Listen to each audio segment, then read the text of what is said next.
Dear friends, it has been 100 years since this impulse of the Christmas Foundation meeting entered into the earthly world. And in order to attempt to engage with one of the dimensions of this whole event, it seems appropriate to speak about its character as an appeal, a call. You can have the feeling when you read the records of how Rudolf Steiner spoke during those days, that he was proclaiming a call. It becomes especially obvious in the foundation stone mantram. Now, 12 years before the Christmas meeting, Rudolf Steiner spoke in a couple of lectures for members about a call, which was to go out to all humanity and which went out to all of humanity. He said, this call resounded for the first time when Moses ascended Mount Sinai and received from the spiritual world the guidance for the moral development of the people of Israel, which became the preparation for the incarnation of Christ. These are lectures from November and December of 1911. And this call, according to Rudolf Steiner, resounded anew in a different way at the turn of the ages through the voice of John the Baptist. This mighty leader of humanity says of himself, when the people press him for a declaration of his own identity, I am the voice of one who calls. And the third call, so Rudolf Steiner says in these lectures, is anthroposophy itself. In those days, the Anthroposophical Society had not yet separated from the Theosophical Society, so he actually said it's theosophy. But he made it clear later on that whenever he spoke about theosophy in the early days, what he meant was that which he later called anthroposophy. So we have three great calls over the course of human history. One before the turn of the ages, one in the turn of the ages, and one thereafter. Moses on Mount Sinai, John the Baptist at the Jordan, Rudolf Steiner in the present.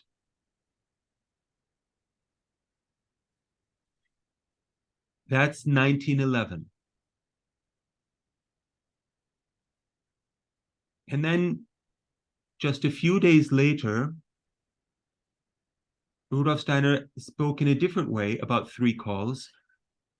And it becomes clear if you compare the different statements that this third call, the call of anthroposophy, again reaches our ears in three calls. So the third call resounds thrice and in three different ways. It is a call addressed to humanity, and these newest calls, the calls of anthroposophy, the three calls of anthroposophy, remained more or less unheard. This is perhaps a question of emphasis. We can look at the life and work and sacrifice of Rudolf Steiner and look at how much we measure up to what he brought and what he offered and the potential for growth which he offered to us. And we can easily say, all right, the whole thing is a failure. Indeed, it's hard to think of anyone There may be very few people in history who failed more than Rudolf Steiner. He was constantly failing. He was constantly attempting to help and not getting through and not being heard. On the other hand, even where he was heard a tiny bit, even if it was just a tiny bit, that has proved enormously fruitful and helpful for the people who have taken up the work which he offered us to take up. So as I say, it's a question of emphasis, or whether you're more optimistically or pessimistically inclined. And when it comes to the Christmas Foundation meeting, there are people who rise to ecstatic hymns of praise for this event, and others who say the whole thing was a failure. And really both of them can justify their positions, both of these camps. It's a question of what you emphasize. That which could have been but has not yet unfolded or was missed is vast. That which has unfolded is not to be underestimated in its significance. It would seem, from the hints that Rudolf Steiner gave concerning the three calls, that is, concerning the three calls within the third great call, the three contemporary calls of anthroposophy, that these three calls are all three different ways in which the being of anthroposophia attempted to enter the cultural stream of the present. Not in the form of the daughter movements, practical applications of anthroposophy, valuable though they are, the medical movement, the jewelry making movement, the etheric energy movement, the aging money movement, and all of the other movements, most of which have barely begun to move. But directly, anthroposophy tried to enter as a being directly into humanity, that being from which all of the practical applications emerge. Tried 3 times to enter humanity. Did she succeed? This, as I say, is a matter of emphasis. These 3 significant attempts, although we as humanity scarcely received them in any adequate way, still hold a world of potential today. You can still connect with them. This is simply a matter of experience. And probably most of the people listening know this from experience. Therefore, it may prove worth our while this evening to try again to reconnect with these 3 calls within anthroposophy. We shall not look at the ancient call of Moses, nor at the call of John the Baptist tonight, or not primarily, but at the 3 calls within anthroposophy.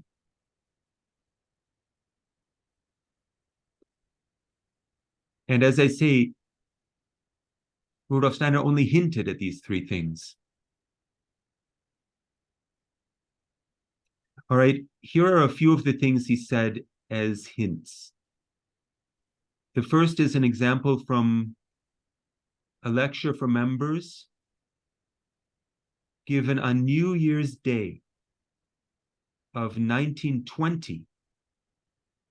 You will find it in volume 195 of the complete edition. And there Rudolf Steiner says,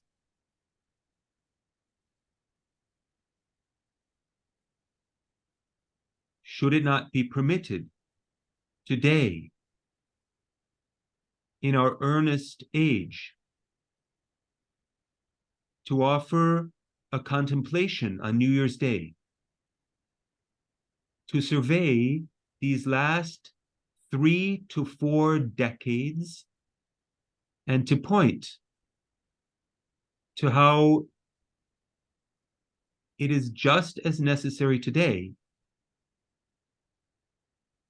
to sound the call which was sounded back then, to sound it again, only in a much stronger way.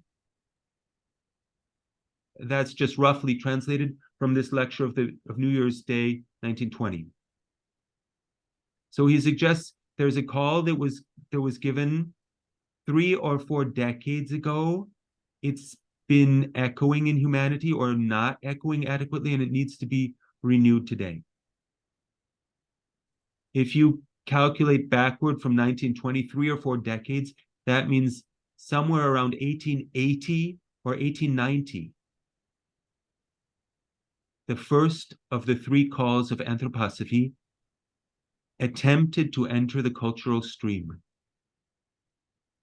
Back then, Rudolf Steiner was writing his epistemological works, The Science of Knowing, Truth and Science, and the Philosophy of Spiritual Activity, along with all of the phenomenological studies in his extensive Goethe editions, natural scientific works of Goethe. Anthroposophy was already in existence then as a spiritual being and entered the world to begin with without the terminology we have come to know later, simply speaking in the language of thought and the examination of thought, the examination of our own cognitive process. Those earliest works contain the foundations for all of anthroposophy, and Rudolf Steiner told Walter Johannes Stein that in 1,000 years, when all of the rest of his work was forgotten, the philosophy of spiritual activity would still be relevant.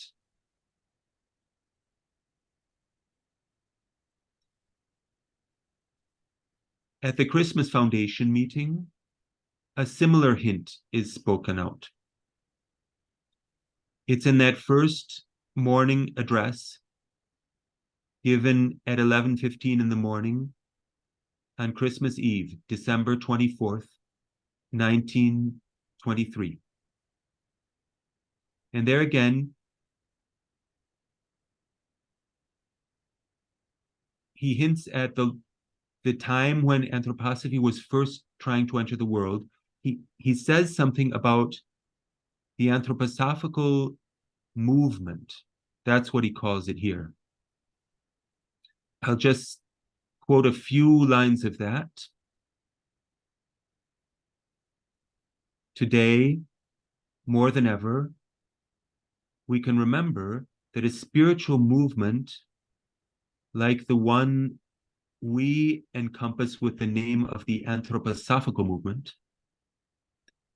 is not a movement born out of arbitrary earthly will.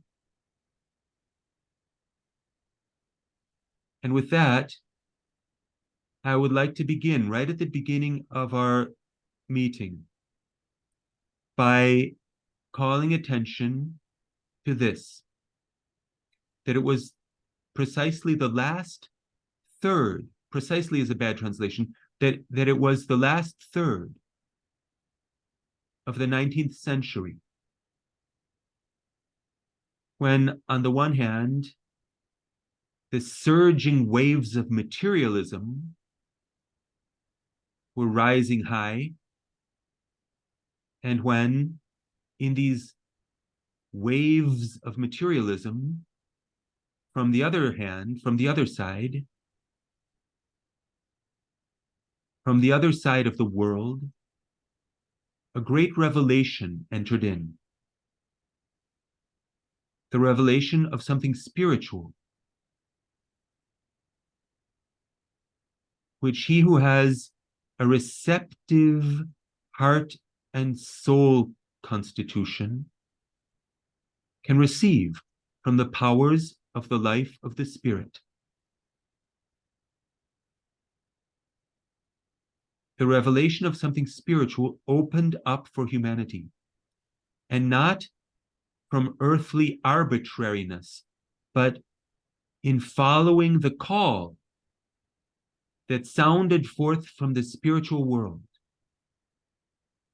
not in arbitrary earthly will, but in beholding the grand images that resulted out of the spiritual world as modern revelations for the spiritual life of humanity. Out of that did the impulse for the anthroposophical movement flow.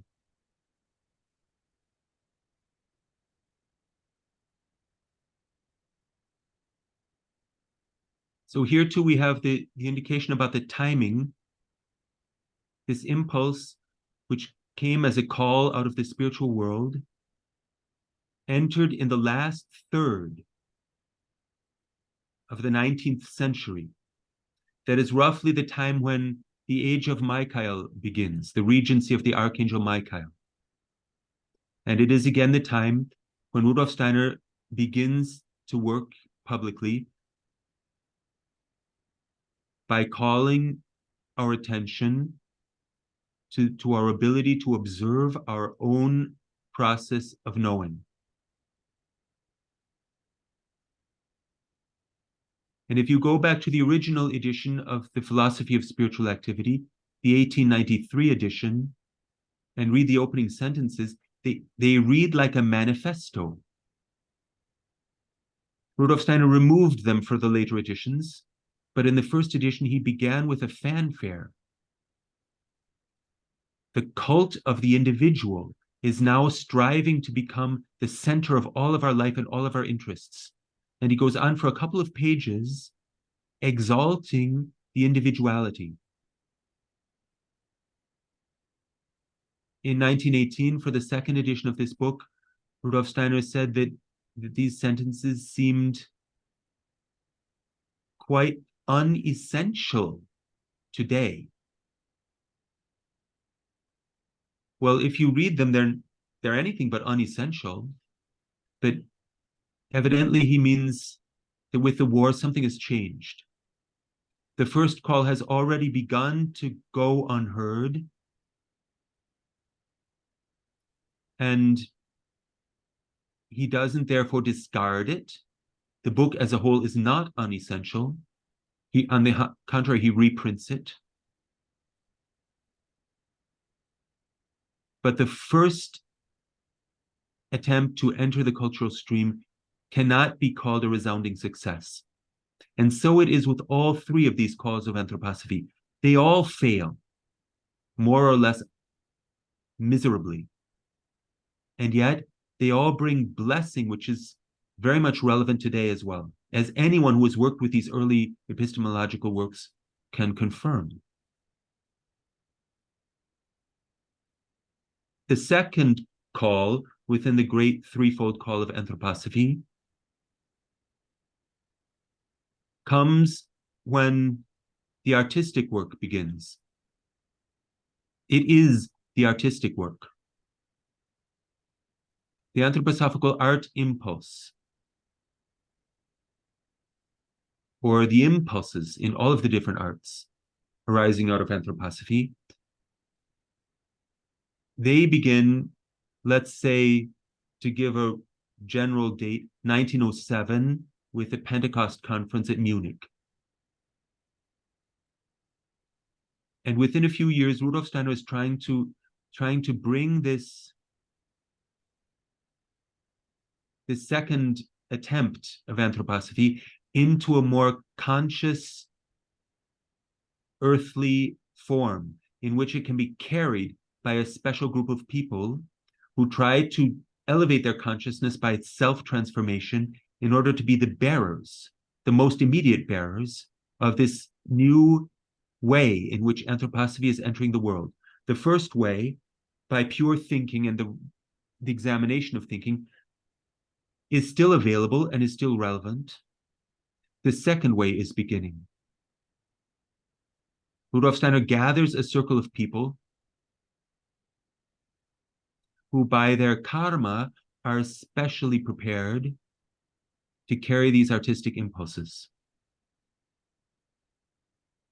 Marie Steiner and several others, Hermann Linde, the painter. It is December of 1911, just after the lectures in which he spoke about the three calls in all of human history. And now the third call is beginning its second attempt.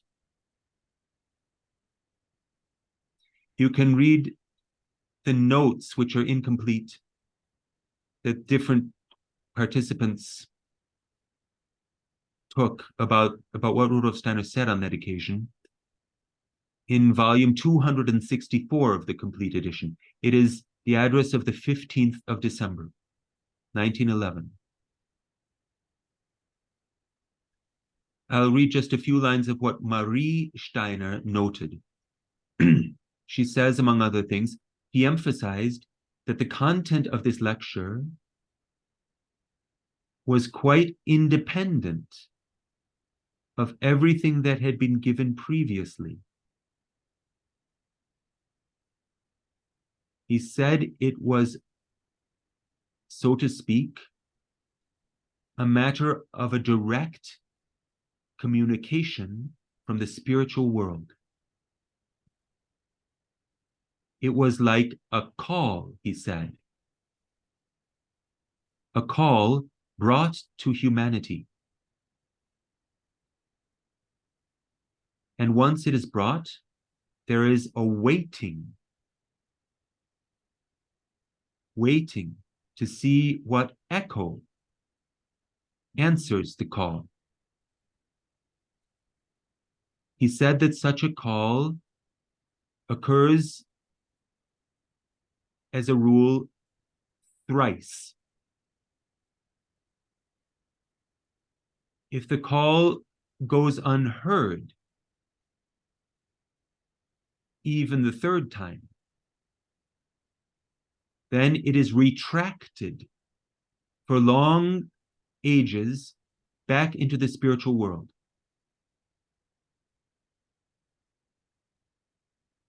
Once this call was already brought to humanity. Alas, it found no echo. This is all Marie Steiner's notes. That doesn't mean it's Rudolf Steiner's exact words. That's how she remembers it. Found no echo. Maybe an exaggeration.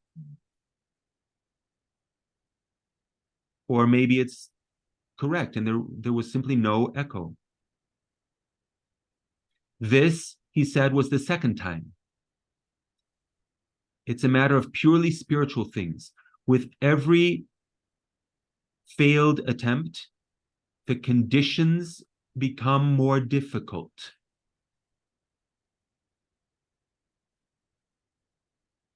All right, that was given in the context of the mysterious foundation for theosophical style and art, which less than a month later was dissolved again because the participants were not on the level of consciousness that was needed. So there too, we can say it failed. First call, unheard. Second call, unheard. The people were not adequate. The conditions become more difficult. With the first call, Rudolf Steiner publishes books, puts them into the cultural mainstream, sends personal copies to various contemporary philosophers, attempts to become a university professor, and so on. It does not enter the cultural mainstream. It does not enter the academic mainstream. It goes unheard more or less. But the conditions in which the first call of anthroposophy were given were completely free. A free attempt at cognitive work. In the second case, it's more organized. A group of people is called, a group of people is appointed, they're given tasks, they're given a deadline by which to complete their tasks. They fail, the group is dissolved. To put it simply.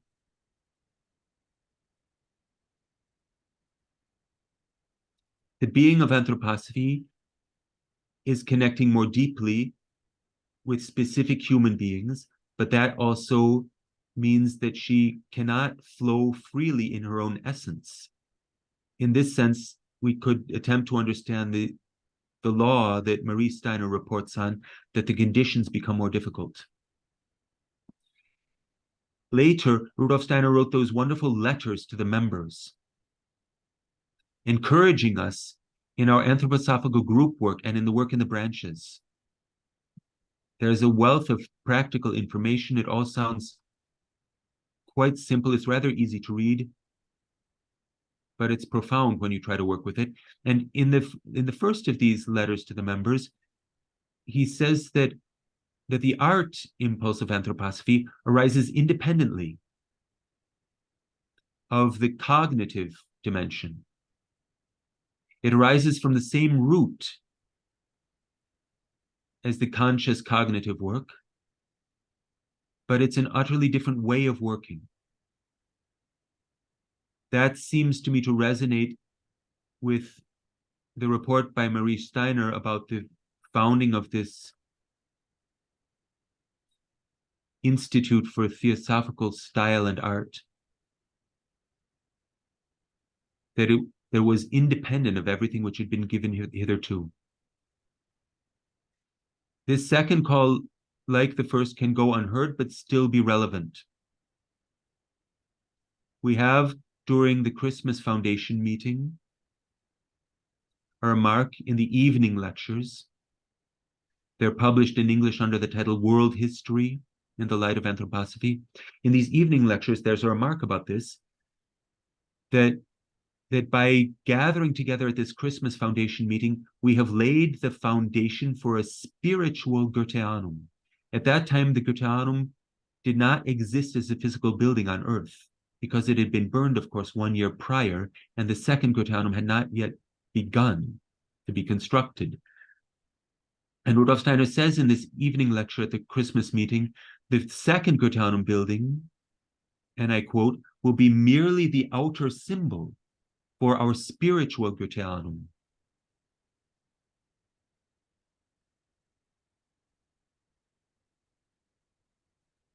The second building will be the outer symbol, merely the outer symbol, for the spiritual Goetheanum, whose foundation stone was laid at the Christmas meeting of 1923. That is, the building which burned is present and available in the ether of the Earth's surroundings. And people can work with it. People can live in it, can find a spiritual home there, and can move around in that architecture without it existing physically on Earth. That means it has the potential to re-arise on Earth. But that also means it can work even in destruction. A related remark from around the same time is this. You find it in volume 233A of the Complete Works. The flames of the Goetheanum carried something into the ether of the world. And I quote here a sentence, and we may imbue ourselves with the Goetheanum impulses as coming from the cosmos.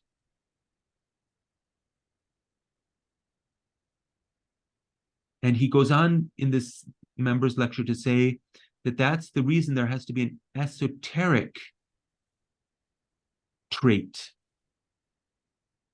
in everything that we do as a movement from now on, because we're working from an esoteric building, a building which does not actually appear outwardly, which comes from the periphery, from the cosmos. I would attempt to see all of this as part of the second call of anthroposophy.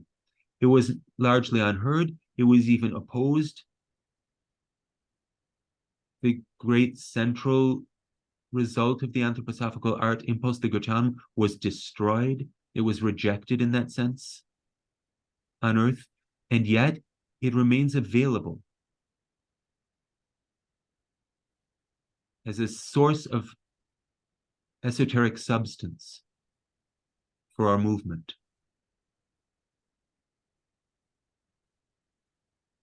And there are people who work with those anthroposophical art impulses, however imperfectly. And you can notice that even imperfect attempts to do eurythmy or to perform a mystery drama or to paint in such a way that the color itself generates the form, even amateurish, imperfect attempts can touch the human soul quite deeply, because we notice immediately they are coming from that source from which the being of Anthroposophia calls us. She's calling us.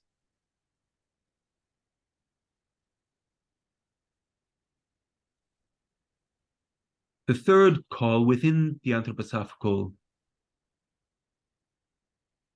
movement is, it would seem obvious to me, at least. I can't prove this, but it seems clear to me that it is, in fact, the Christmas Foundation meeting itself.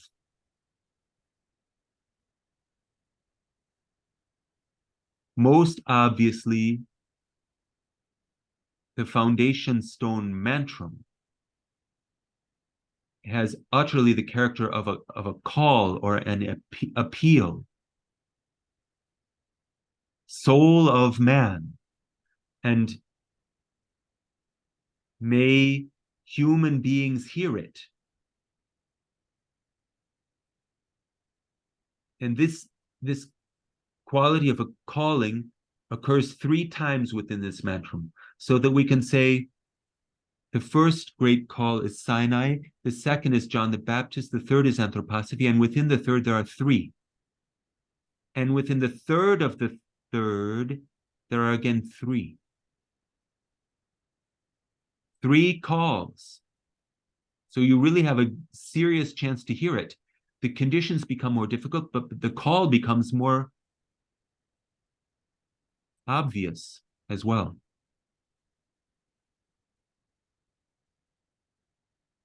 And the entire Christmas Foundation meeting is an attempt to appeal to us, to engage with our will. It is again something different from the cognitive work, which continues and must continue, different from the artistic work which continues and must continue. Something else is being encouraged. And the foundation stone is something we do not simply receive, but generate. Otherwise, it has no reality. Hence the appeal quality. Some of you have probably seen it done in eurythmy. I happen to know that at least a couple of people here have done it in eurythmy. There's this moment before the end of each verse, each of the 3 first greater verses, where the last line of the verse says, may men hear it, or may human beings hear it. And just before that, everything goes black, the lighting. It's a real wake-up moment. And then the lights come on again. May men hear it. And with the hear it, the eurythmists all stamp their feet. That really goes into the will.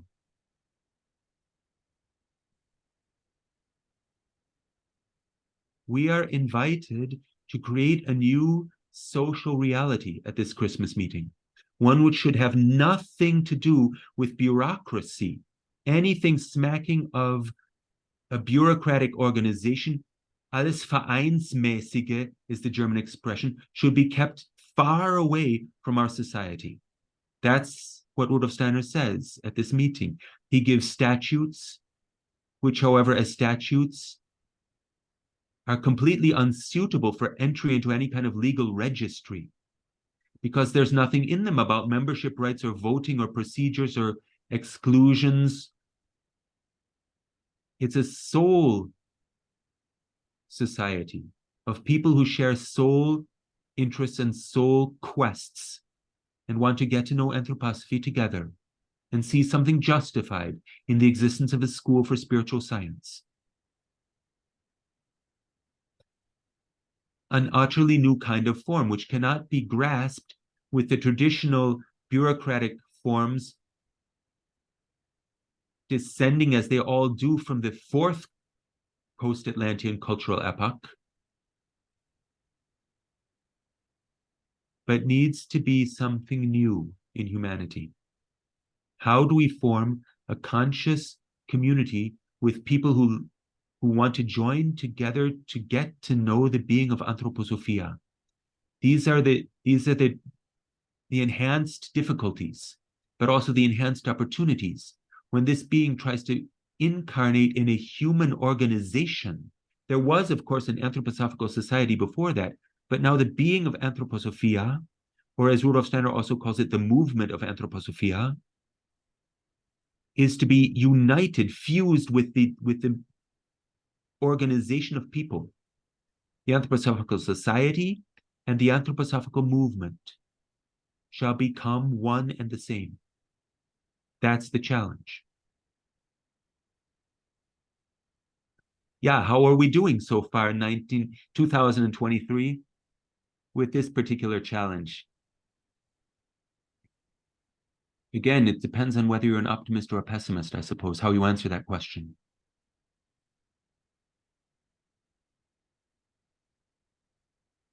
The other enhancement to the difficulty concerns Rudolf Steiner himself. He becomes the president of the society.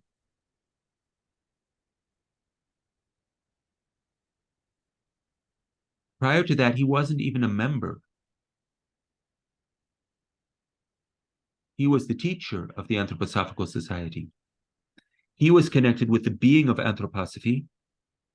There was an organization of people with their earthly statutes and things to try to receive it. But Rudolf Steiner was free. Now he bound himself to the entire karma which comes about when you become the president of an organization. It's quite remarkable. Can you imagine Christian Rosenkreuz becoming the chairman of the board of some kind of group? Or Zarathustra or Moses or somebody? These people are not chairman and executive types and business people and board members.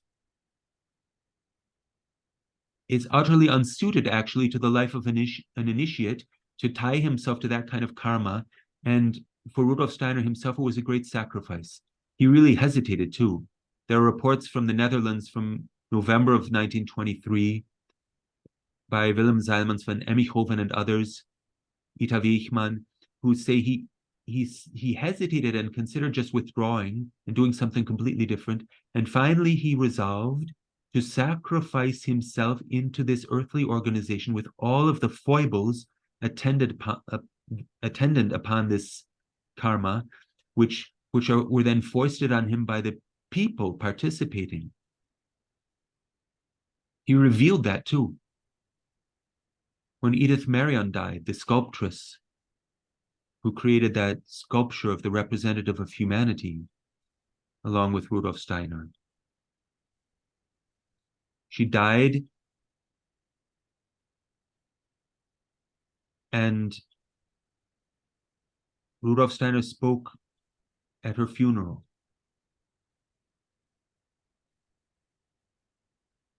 He said during this address that for someone who takes upon himself to represent the Anthroposophical Society before the spiritual world,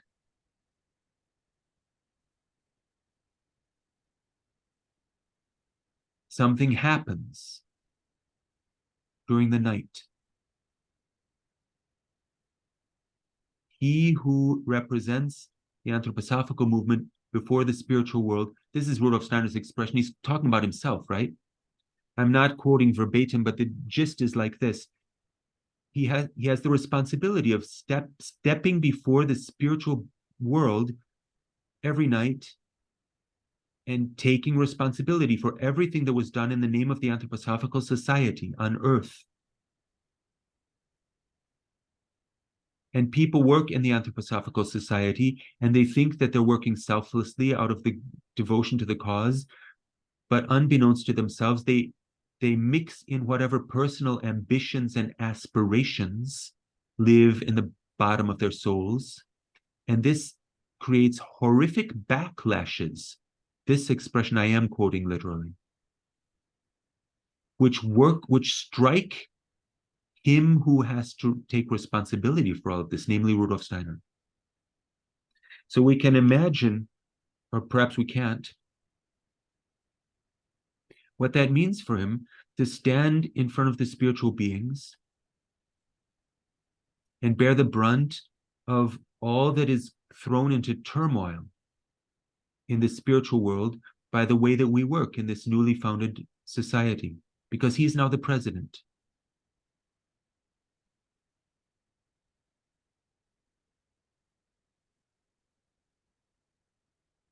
This has to be a part of the conditions for the attacks upon his bodily health, which waned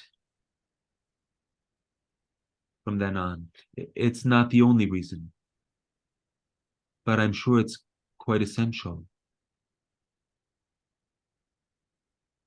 This went so far that Rudolf Steiner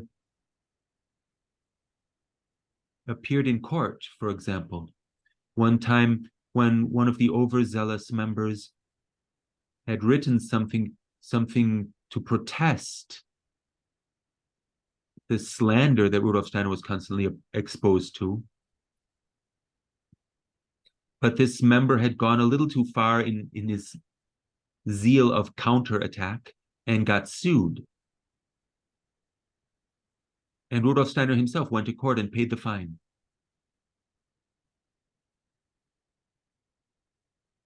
Evidently because he felt responsible for what happens in the society.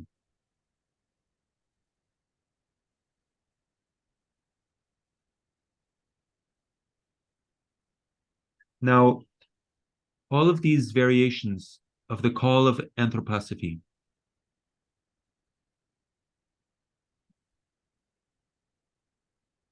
were put into words by Rudolf Steiner one time. This was after the foundation meeting in 1924, in one of the so-called Karma lectures. It is the lecture of August 1st, 1924, and you will find it in volume 237 of the complete edition. There he spells it out. He spells out, it seems to me, what is being spoken all three times. When the philosophy of spiritual activity enters the world with all of its concomitant writings and efforts, when the Goetheanum enters the world with all of its concomitant artistic endeavors, and when the Christmas Foundation meeting enters the world as an appeal to us to generate our own self-knowledge as threefold man, and to join in a society with others who consciously seek anthroposophy. Underlying all three of these calls is the same call. And in this Karma lecture, Rudolf Steiner voices this call in words and also says who it is who's doing the calling. I would like to read that in a rough translation.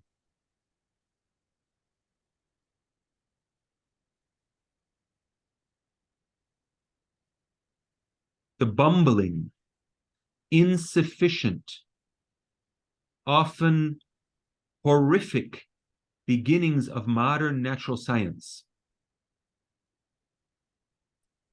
they must be transformed metamorphosed by a spiritual worldview into a real reading in the book of nature.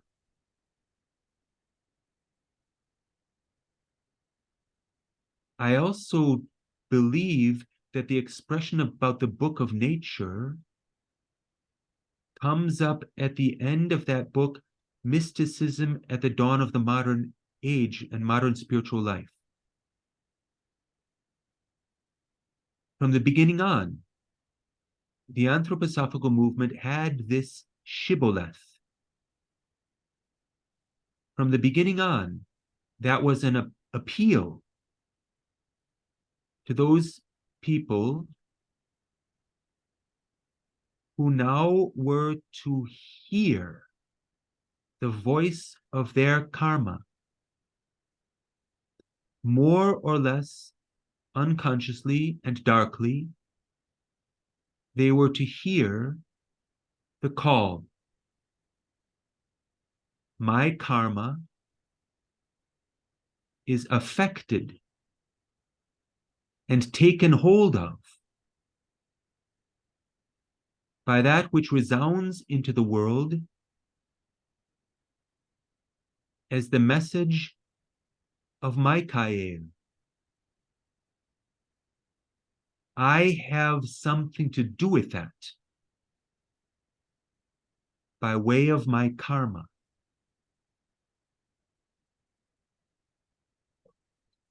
There, it seems to me, Rudolf Steiner finally states this call directly in words.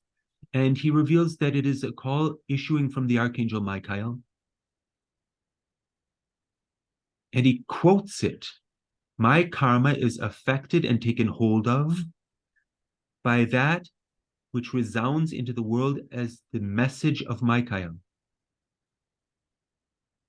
I have something to do with it by way of my karma.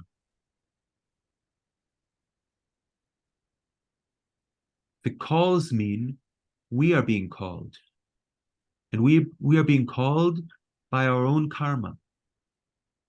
That is, we come from the supersensory school of Michael, which we attended before our birth,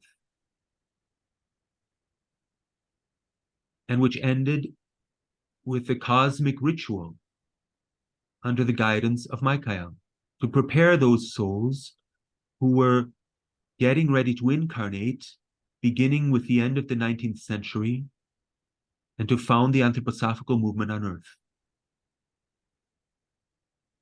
But when we wake up on Earth, having passed through the stream of Lethe, the river of forgetfulness, we do not know that we have to seek anthroposophy. We don't know that with our superficial consciousness to begin with. We need to find it with our deeper consciousness. We need to have an encounter, perhaps with a person who embodies something of that essence, or perhaps with an artistic creation where we sense there's something in the signature, in the artistic signature here, which is different from everything else and which has deeply to do with me. It is, as Rudolf Steiner says, as dark and unconscious sensing to begin with. Or perhaps it's simply an experience of the way that anthroposophy teaches us to think. It is, after all, a very different way of thinking, an enlivening thinking, the way the thoughts are formed and composed and transformed and reversed and turned upside down and turned inside out. All of these things are calling to us. And what they are saying is, I have something to do with this by way of my karma. I belong to this Michael stream.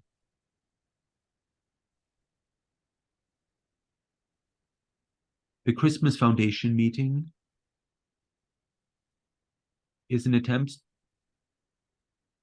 to gather those people who have raised these dark and unconscious sensings to a sufficient level of clarity to be able to say, yes, I want to belong to that. And when you say, yes, I want to belong to that,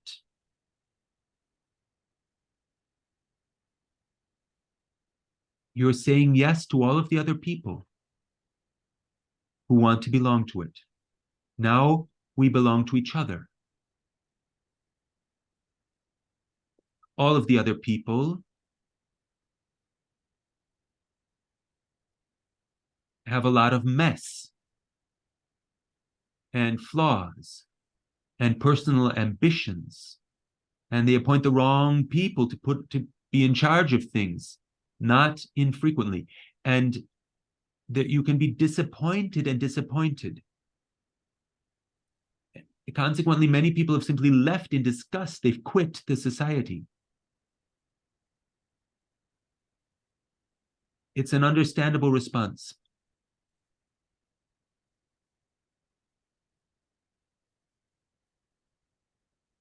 However, that is perhaps the whole point of it.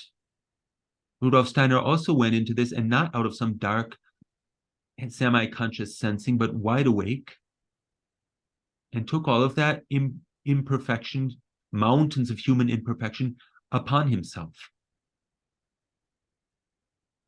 And the Anthroposophical Society is meant to be a place where these mountains of imperfection, or we can use Rudolf Steiner's expression, the karma, is worked through and healed.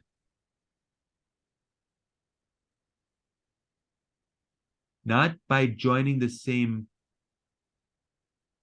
conventional club, poetry club, or book club, or sewing circle, or whatever, but we work through our karma by experiencing the way that anthroposophy lives in our fellow man. This is the content of these letters to the members about how to do branch work. Of course, you could learn a lot faster if you skipped the branch evening and just read books at home. Because the people at the branch evening, they ramble on and they change the topic and they get it wrong. And it slows you down if you're halfway intellectually inclined. Rudolf Steiner acknowledges that explicitly in his letter to the members, but he says that's precisely the precious thing about it. How does anthroposophy speak out of this person? And how does she speak out of that person? That's something you don't get out of any book. That's the meeting of the being of anthroposophy in the other anthroposophists, in the members of the society.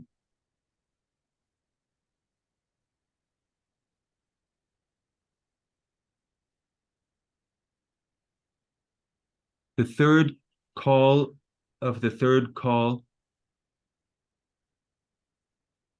was doomed to failure. We have these personal ambitions.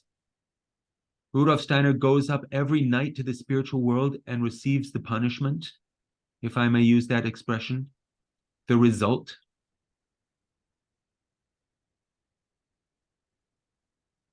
And because he takes it upon himself, the whole process is able to continue for a time on earth. But the instant that he dies, it shatters, and the suddenness is truly astonishing. People who were awake could notice that there were tensions, of course, for many years among the different groups and individuals within the society, and within the Vorstand as well, within the Executive Council. But the drastic explosion immediately following the funeral, that took everyone by surprise. But looking back, we can see it had to come that way. Because Rudolf Steiner was no longer the president. Once he dies, he's not the president of an earthly organization. And so he's not standing before the spiritual world and taking responsibility. And so we have to deal with our own mess. And that's progress, dealing with your own mess, or at least being asked to. Yeah, so the age-old controversy, is the Christmas Foundation meeting a failure?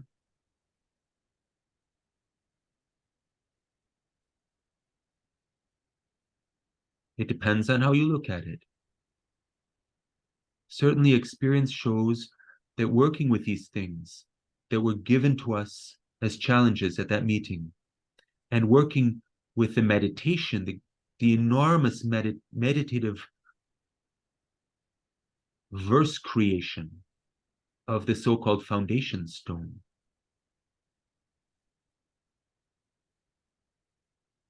still yields rich fruit today. It is simply wrong on the face of experience to claim that the whole thing is a failure and nothing worked. Nevertheless, as Marie Steiner put it, there is a tragedy connected with the whole event. A tragedy and a sacrifice. And Rudolf Steiner brought that sacrifice consciously, knowingly. So it seems to me we might accept his sacrifice with gratitude. All right, it's been an hour, and maybe that's enough punishing you with a monologue. If you want, we could dissolve the more formal portion of this gathering and move into something more like a group improvisation. Thank you so much, Daniel. Can I be heard? Can you hear me? I hear you. Okay. Yes, no one else can answer whether they hear you because you've muted them all.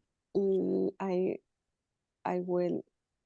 Okay, now people can unmute and answer Daniel's question. If you want to continue or want the meeting to be dissolved. Why don't you set it so that whoever's speaking appears? Can you do that, Victoria? Yes, I already did that. You just need to change your view to gallery.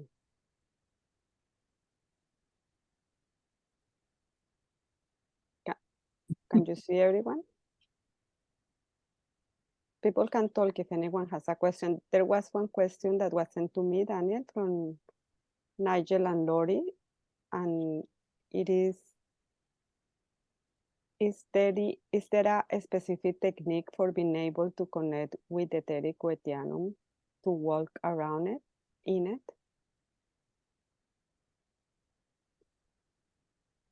I think you have to create it, at least in your imagination. You don't necessarily have to build a building physically, but you have to enter into its genesis. The sculptural forms, the paintings, the way the paintings arise out of color, the architectural shapes, the domes, the geometry of it. That would perhaps be a first step. And then the other is to notice what that does with your etheric body, or maybe it's easier to notice what it does with your feeling life. If you can get beyond the mere sympathy and antipathy of whether you like the colored windows or not, you can start to try to note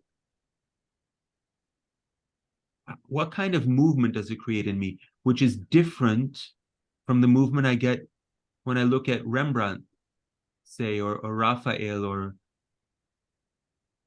Kandinsky, or some other artist. It's hard to put that into words, but you can put it into more or less half-conscious feelings. I think there are further steps involved, but those would be two, I think, of the first steps.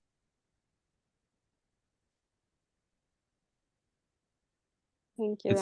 It's not primarily a matter of explaining the art of the Goetheanum intellectually. That can be helpful to a limited degree, but that cannot be the main thing. Art wants to be experienced.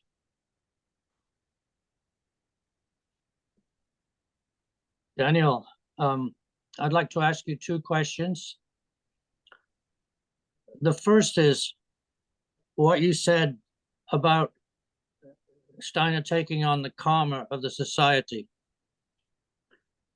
My assumption was that that didn't end. And it would be a great relief to me to know that he's no longer suffering based on our failures.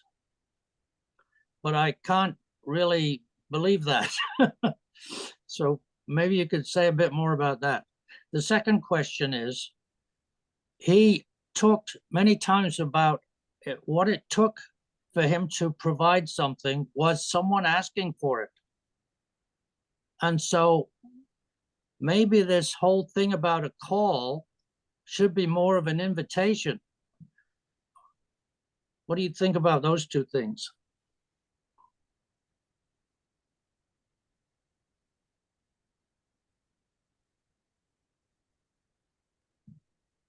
When a great initiate sacrifices himself into a group of people, he remains karmically connected after his death, no question.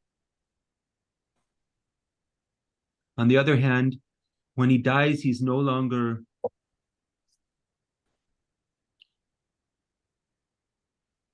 the president of an organization on the physical plane. That type of connection does in fact end with Rudolf Steiner's death.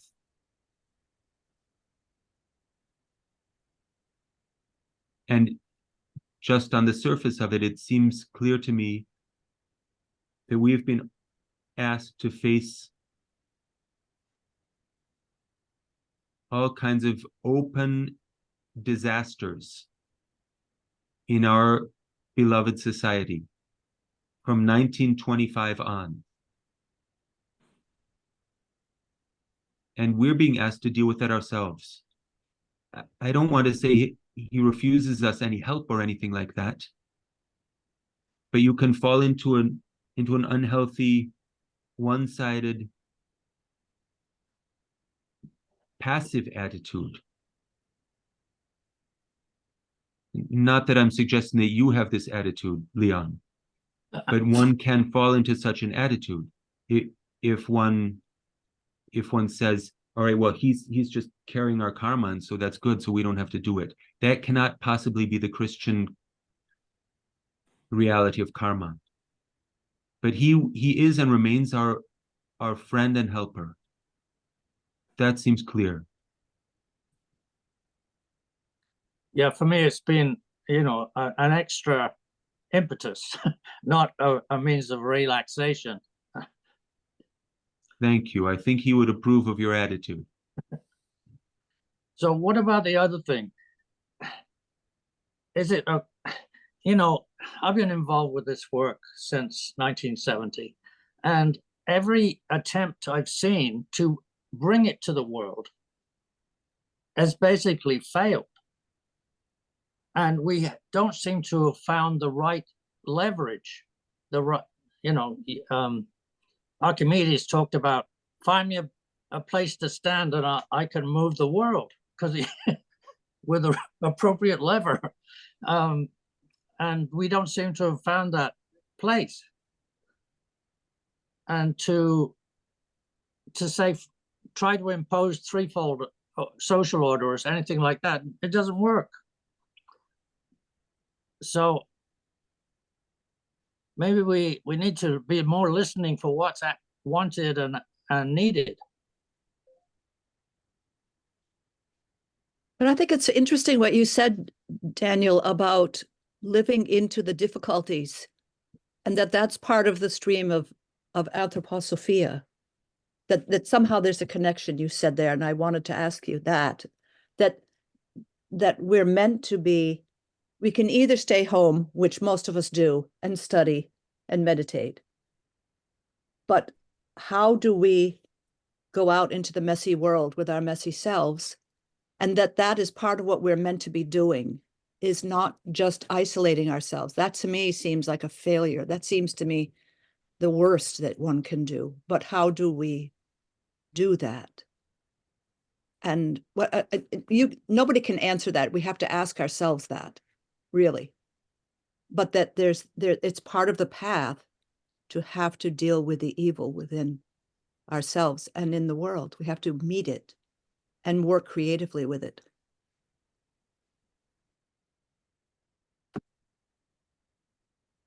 In daily life. The Goethe Anum has two main rooms. They intersect one another. The one room embraces all of creation. The domes are painted with the sequence of creation and the cultural epochs.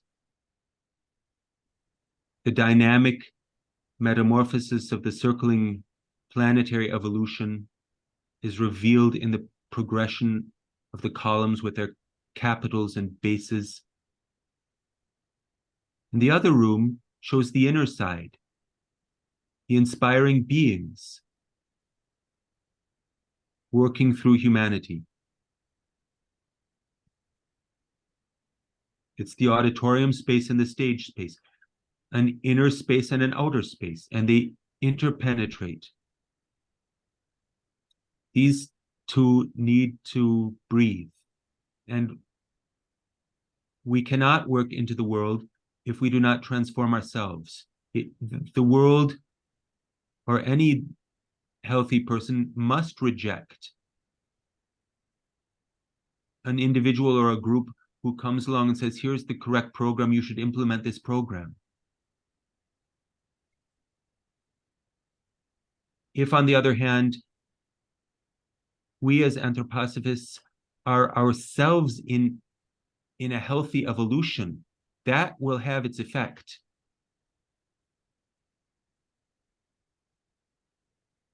That's the only thing that can justify anthroposophy in the eyes of our fellow man. So there has to be an inner and an outer breathing. If we only work to perfect ourselves and neglect the world, obviously that's unhealthy. But likewise, if we simply yell to horse, let's take anthroposophy to the public, let's send a copy of the threefold social literature to the president, it's likely to be ineffectual. When the two come together, that's when anthroposophy starts happening.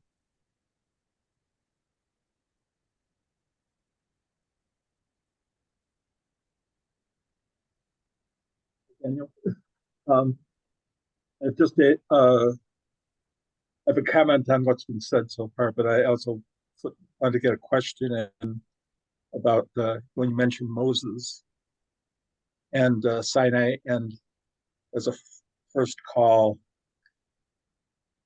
came down with the tablets, and of course in the Hollywood version, Charlton Heston threw the tablets at the golden calf and they exploded, and all the people who had off to their robes and were dancing around there, cast aside.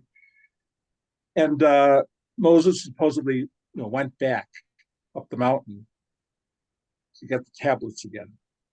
And it's occurred to me that he wouldn't really have to do that. Having read the tablets, he could have just made a copy right where he was. So why did he go back? And I think because the first ones had been destroyed, and he went up to get the new ones, the newer ones. This was not a copy. This was a new set that he came down with. Because the first one were inadequate from what he saw down there. And so I've been contemplating that for a while. So that's just something I wanted to throw out there. But the other thing is, this is a struggle dealing with other people. And I'm a lifelong geek, and I suspect I have a lot of brothers and sisters here. And that's the hard part.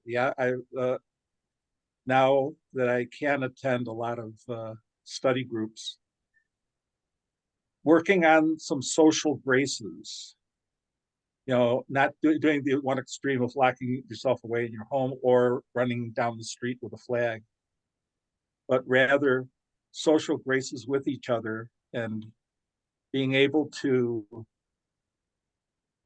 discuss aliens with the UFO people in the group, and every other sort of thing that's going on with them personally, providing some level of amateur therapy with people. That may be the task for today. I look at all the volumes. We have a society library here. I look at all the books on the shelves, and I think I really don't have enough time with what's left of my life. With the days are growing shorter as time goes on. I don't have time to read all of those, and it's more like St. Paul says. It's more what's changing yourself, changing your own heart. That all of the things that have happened before, even in the life of Christ, all of that is just for our wisdom. But the real change has to be in the human heart.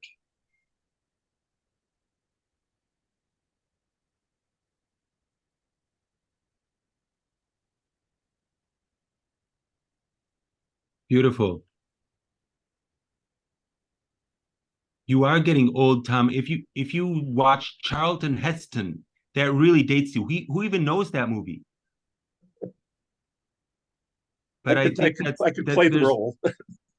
Really, but I think there's something beautiful in what you said about how it's not just a copy. Something new comes down. That must be true.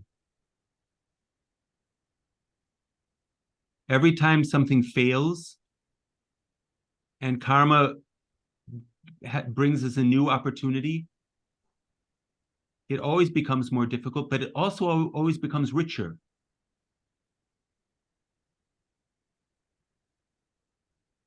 There are also new possibilities every time.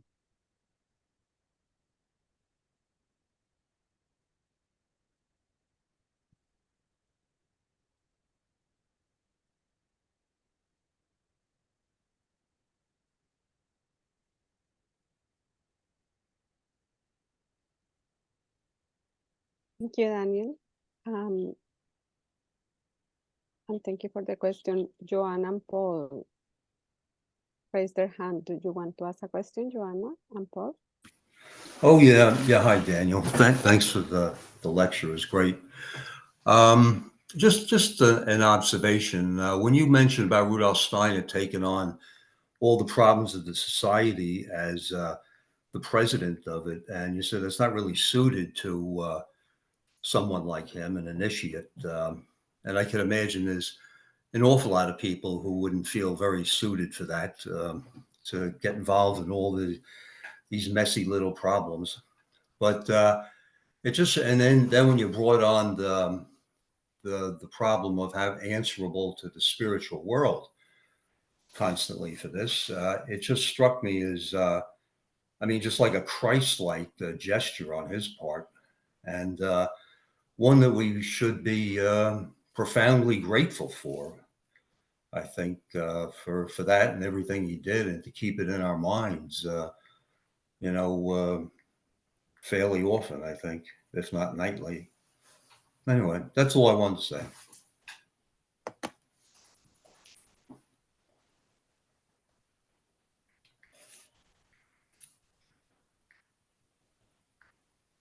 Thank you.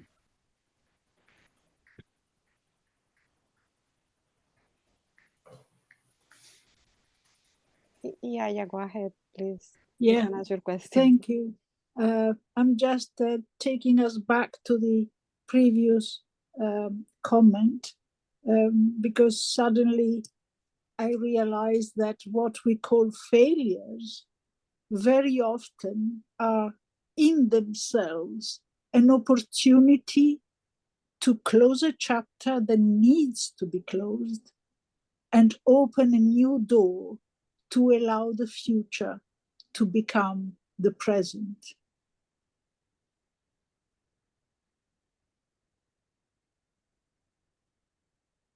Thank you, Yaya.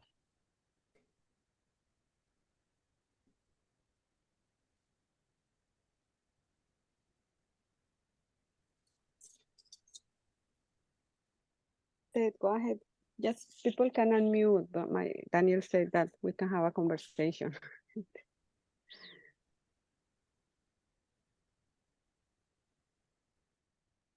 Ted, were you going to say something? Daniel, thank you so much, and it's so wonderful to see you even on Zoom. I was just wondering, will you be coming to the States? You always ask that, Ted. Well, because we miss you. How dear of you. Well, maybe I will. I'm trying to do something full-time with the young people. A full-time introduction to anthroposophy, full-time training for young Wonderful. adults. And I'm looking for a place. And the people in Spring Valley are very helpful and they want it to be there. So I'm still trying to decide where to do it, but maybe. Then at least in summertime, we wouldn't be too far apart. Oh, I look forward to it. I hope you'll give some lectures for us older folks too. Of course.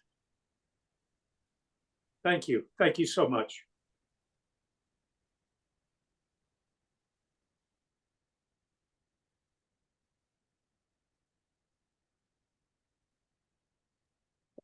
Simonette, you can ask your question.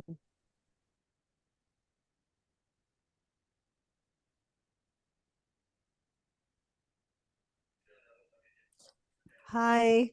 I just wanted to comment a little bit on what was said about Rudolf Steiner sacrificing himself in this almost Christ-like sacrifice when he took on the presidency of the society. And I think it was Andrew Wolpert who pointed this out, that his main fear when he did that was that he would lose the connection with the spiritual worlds because of all the burdens, the practical burdens he was taking on. But from what I understand, it was the sacrifice that then consolidated, made even stronger his connection with the spiritual worlds. So it was a sacrifice, but it was a highly fruitful sacrifice for us all.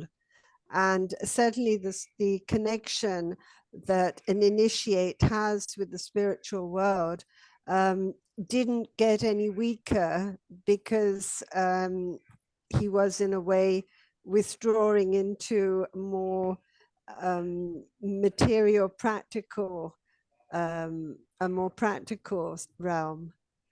So I just wanted to make this comment because it struck me a lot. I believe it was Andrew Wolpert who pointed this out. Thank you. Thank you, Simonetta. Yes, that's Rudolf Steiner said that himself as well. He wasn't sure whether the spiritual world would accept this arrangement. And they did. Yeah, that means it's a new deed. It's something he's stepping outside of previous patterns. And they did, yeah. It always strikes me in a sort of, let's say, in the more conventional Catholic world, it's a little bit like those who the theologians who sit and study, and then the people, the missionaries who go out into the huts and teach people how to read and write. There are two streams normally, those who think and those who do. But in the end, they're both equally strong and equally valuable.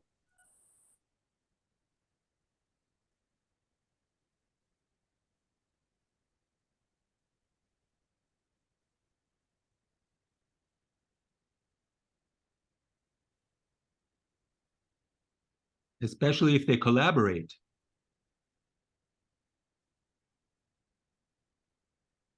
in the philosophy of spiritual activity, Rudolf Steiner suggests there could be people who are just full of moral intuition, but incapable of bringing them to earth, and other people who don't have the decisive ideas, but they have moral technique. They can do things. And he says that's fine, but they should get together. Then really good things can happen.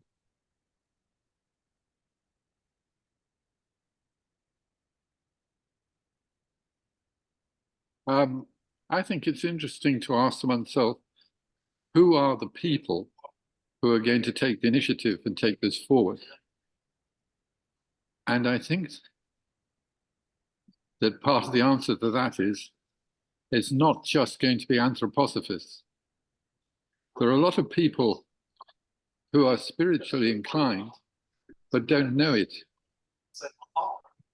And the other thing that comes to mind to me is how incredibly varied we are as individuals. We do, of course, have a lot in common, but my goodness, we are so different from each other. And yet we tend to look at the other person and think they're like us, and they're not like us. And it's not just the anthroposophists who are going to take this forward. It's going to be people who don't know they're going to.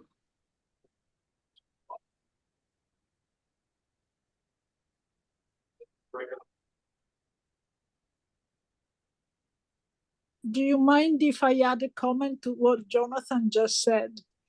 As Please. a personal experience, I know more anthroposophists outside the society than I do within, because there are so many who are not aware that they are, because they have all the right qualities, the right morals, the right intuitions. They just don't know that we exist as a society, but they're scattered everywhere. And I'm privileged. I consider myself very privileged because I know quite a number of them outside of the society, as well as being fortunate enough to know all of you as well.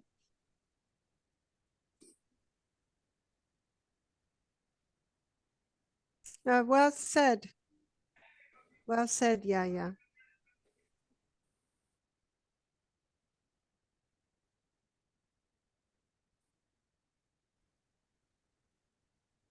Tatiana, go ahead.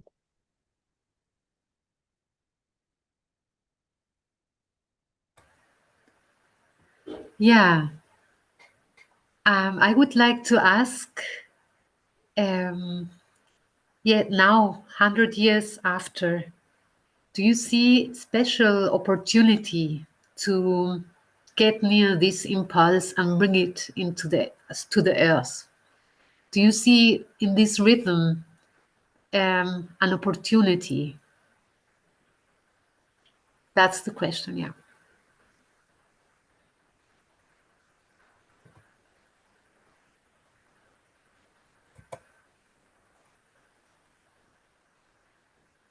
It seems to me it's harder now than it was then.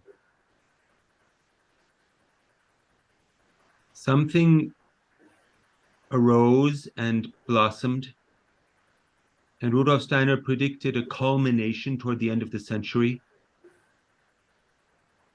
And you could at first have the impression perhaps this culmination never came about. We didn't have the major breakthrough and become mainstream culture or anything like that. And yet there was a kind of a rise and a culmination and a great spread of Waldorf schools and biodynamic agriculture. A lot of eurythmy trainings were happening, let's say in the 80s. And now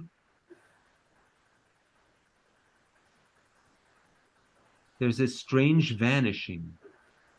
And although the Waldorf schools are numerous, the Waldorf teachers who consciously cultivate anthroposophy are not numerous. Yeah. And the jewelry making impulse is practically gone. Where can you even learn that anymore? Speech schools, how many speech schools are there even in the world for speech formation? only a few, I think, that I know of, and so on. And so it would seem that we are entering a winter phase where it's important to cultivate living germs, seeds that can carry through the winter phase so that they will be able to sprout again. And when a new wave of young people come to incarnation, they will be able to find something which they can connect with and develop further. That seems to me to be the general trend. On the other hand, there's a kind of converse law. Anytime that it becomes outwardly difficult, it becomes inwardly fruitful.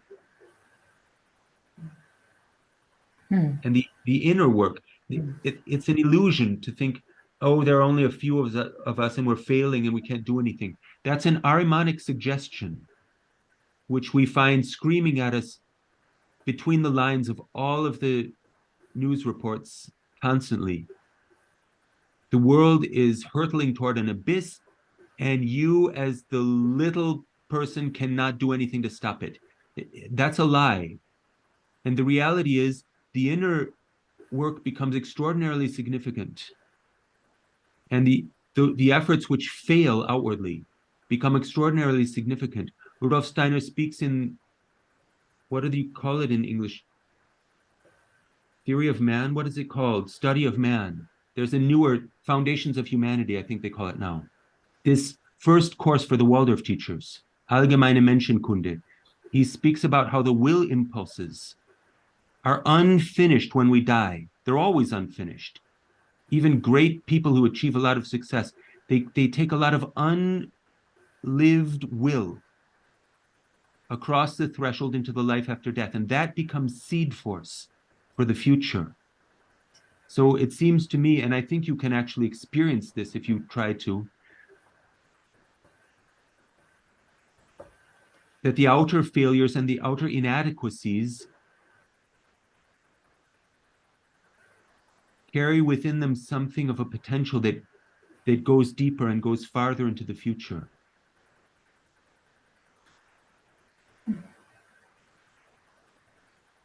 I think we shouldn't forget that we may be few and far between, but then there are also those who are working in the spiritual world. I mean, the work isn't just being done from us here. So that's also, I think, a comforting thought. It comforts me whenever somebody of value crosses the threshold, and I think, well, because we need what they're going to be doing from there. And that comes to us as a very strong impulse.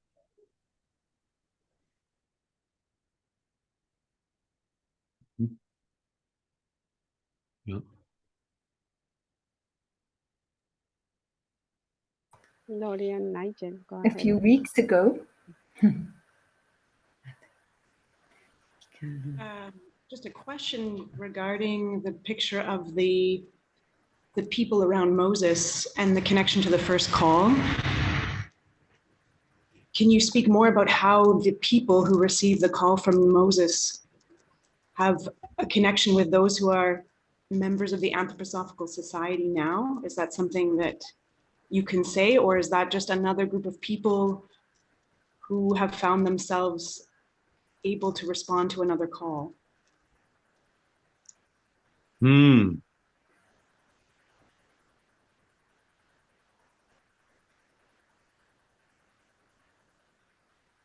These three calls are not directed to just one group. They're directed to all of humanity.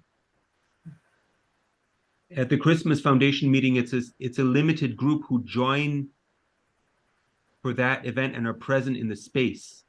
And then a further group of people who participate from afar and know that the meeting is happening and feel connected and become members. But the call itself is for all of humanity. In all three calls, Sinai, John the Baptist, Anthroposophy.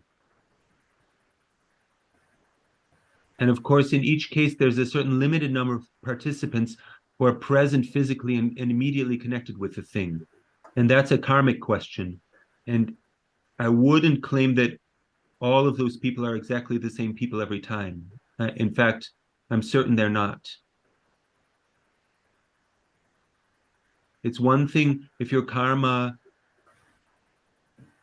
brings you into the vicinity of Moses or Rudolf Steiner or John the Baptist. And another thing, if you can feel as a general member of humanity that this has something to do with us all, and freely decide to join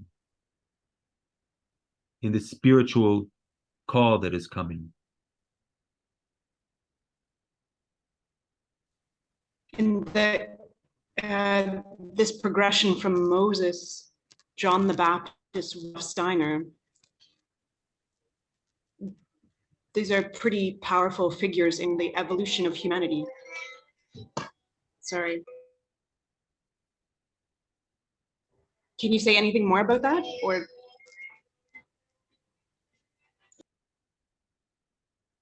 No, you're right. They're pretty powerful figures in the evolution of humanity.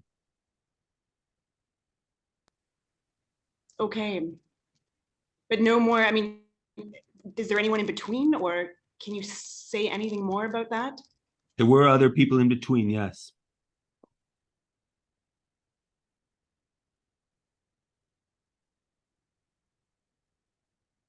You ask a vague question and you get a vague answer.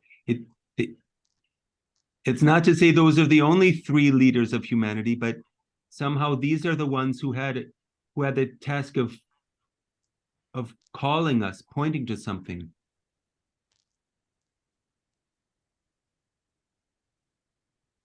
Okay, it's just And amazing. they all sacrificed themselves to do it. Moses did not enter the promised land with the rest of the people. John the Baptist did not live to stand beneath the cross, although spiritually he stands beneath the cross. Grunewald paints him underneath the cross even. And Rudolf Steiner also sacrifices himself.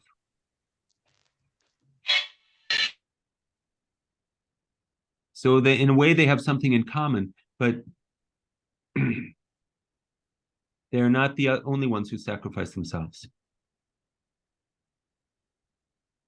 Thank you. It's amazing to hear Rudolf Steiner's name come with Moses and John the Baptist, especially in an anthroposophical world, at least in Canada, that I've experienced, that often cuts Christianity out of anthroposophy. So it's just powerful as an inspiration to think about Rudolf Steiner as someone who carries this task with Moses and John the Baptist. How can you cut Christianity out of anthroposophy? Yeah, Laurie, you need to get out of Canada more often. Is that really true? I've been to Canada. I didn't hear anybody cutting Christianity out, but maybe I didn't get into the scene deeply enough. I will try to open my ears more the next time I'm there. Thank you.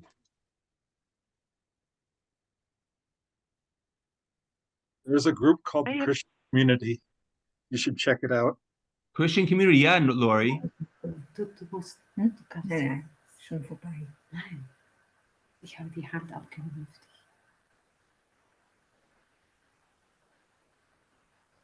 Du kannst sprechen. I have a question.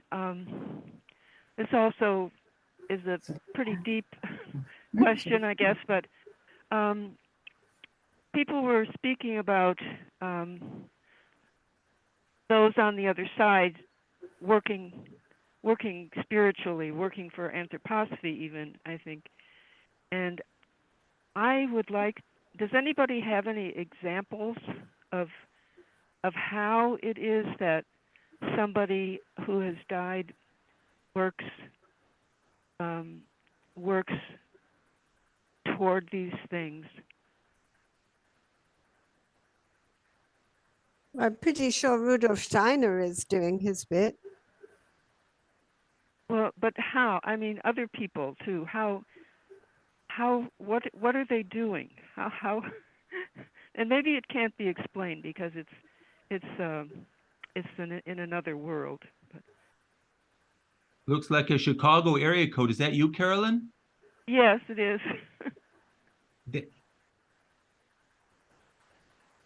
That goes through different phases as the dead pass through the soul world and spirit land, lower Devachan, upper Devachan. There are lectures about how they help us, but it's complicated and it's all different ways. Sometimes they help us with thoughts. Rudolf Steiner said you can have the experience that you suddenly came up with a brilliant idea. And you can have the other experience that an idea just dropped into your consciousness like a gift from someplace else. And then he says, both are valid, but the reality is just the other way around.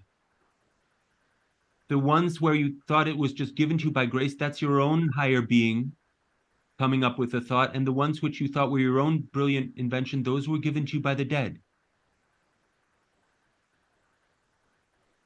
So you could try to sense the quality of what happens when you come up with a thought. However, that's only one way in which they work. They also work to reform earthly nature during a certain phase of their life between death and a new birth. They work on the etheric forces, and the nature quality changes on the face of the earth over the course of the centuries through the work of the dead. It's a complicated topic. Can you say where Steiner speaks about that? Oh, I'm sorry, I don't know it by heart. If you email me, Carolyn, I will look it up and send you the reference. Thank you. Thank you. Thank you, Caroline. Tatiana, you have to say something if you want to say something. Otherwise, the other people are going to jump in. It was Ursula wanted to say Ursula, something. Frau Ursula? Zimmermann. No, but it's gone now. Oh, see, Sorry. you're too social. You listen to the other people instead of hanging on to what you wanted to say. It was for me, for the society, that the society is something. I had an experience how special it is. I had some weeks ago a weekend with 33 people about foundation stone and society, and we showed to each other, we sat in a circle and we showed to each other the member card, the rose card with the green, and it was incredible. And then I said, tell me, what tells this to you? So everyone sat with the card before him and said what it said to him, seeing this with the others. And it was all spring, it was all blossoming, it was all, and always between that which tends to look upwards and that which is protecting or giving something. And then through the doing all themes out of the foundation stone in eurythmy and through having talks in between, in the end, all the people were so incredibly happy. I have never, ever had this experience. They wouldn't go home. They stood in groups and chatted with each other and shared with each other and were friends. And you could see that this bringing the society to our hearts, it made them so incredibly happy that you could see it was something which they had come from fall to the earth. I could see they meet a deepest destiny wish to be in this society, because the society is so high. Even if there are thousands of anthroposophists who don't join the society as such, that I could see with these, or I could experience it with the people, not because I had said it, but how they reacted, that I could see it's something very, very high, very important, whether we have a conscious decision to live in this society and to say yes before the world that we believe in the life forces and in the future of anthroposophy. It was a great experience for me. I just wanted to add it because somehow, and then for the 3 calls, I think, is it not connected that Moses and John the Baptist. Yeah, John Baptist were, Moses was Goethe, and John Baptist also, they were in their sequence of lives. They had a connection, and this connection is connected with the call of anthroposophy. It's not just a great man and another great man and another great man, but they are deeply connected that anthroposophy could come to earth, and with destiny of Steiner. That was my thought when you call these 3 names. That it is not just someone, and especially Moses and Goethe, and Steiner and Goethe.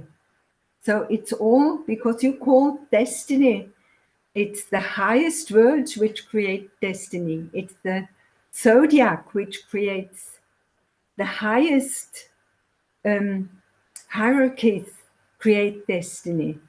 And this destiny is working through the calls which lead to anthroposophy. Thank you. Thank you very much, dear Ursula. Thank you for your talk. What is it? A lecture. Mm-hmm.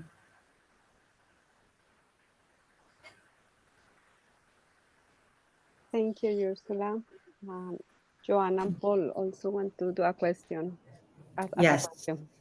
Thank you. Well, first of all, Daniel, it's going to take me a while to unwind and untangle. Not that it was tangling, but all that you said, it was amazing to just come toward us. And now I need to hear it again. So as usual, thank you. In the seminary, you know, they call him Reverend Google. You What? do know that, Daniel. No, I've never heard that. The seminary I'm not students sure I'm years ago- flattered by that. Well, they meant it in the warmest way. Wow. Not that you were a machine Harsh. by any means, I'm Mhm. sure. They meant it in a good way. Okay. The only thing I want to say is when you were talking a little while before the last question about where do our inspirations come from, I read something, I just want to add one thing really interesting this weekend from something called Meaning of Life Lectures. This one lecture 7, How to Listen to the Spirit. It was June 12th, 1919. And one thing, it's about just after World War I and why did World War I happen. But the one thing that I want to bring to everyone that was so interesting was not to make decisions between 3 p.m. and midnight, to let things go to sleep with them, wake up with them, and you'll be more inspired, whether it's from yourself or from the higher world or I don't know where. But I found that in my past, when I read it, that rang very true to me, to not make major decisions. And he said part of the reason that World War I happened was very materialistic people made decisions during that time of day. So thanks, Daniel. See you hopefully in Spring Valley sometime. Did he really say that those exact times of day? I thought he said World War I broke out because people made decisions in a benighted state of consciousness. They weren't fully awake. The few people who were really responsible for the outbreak of the war.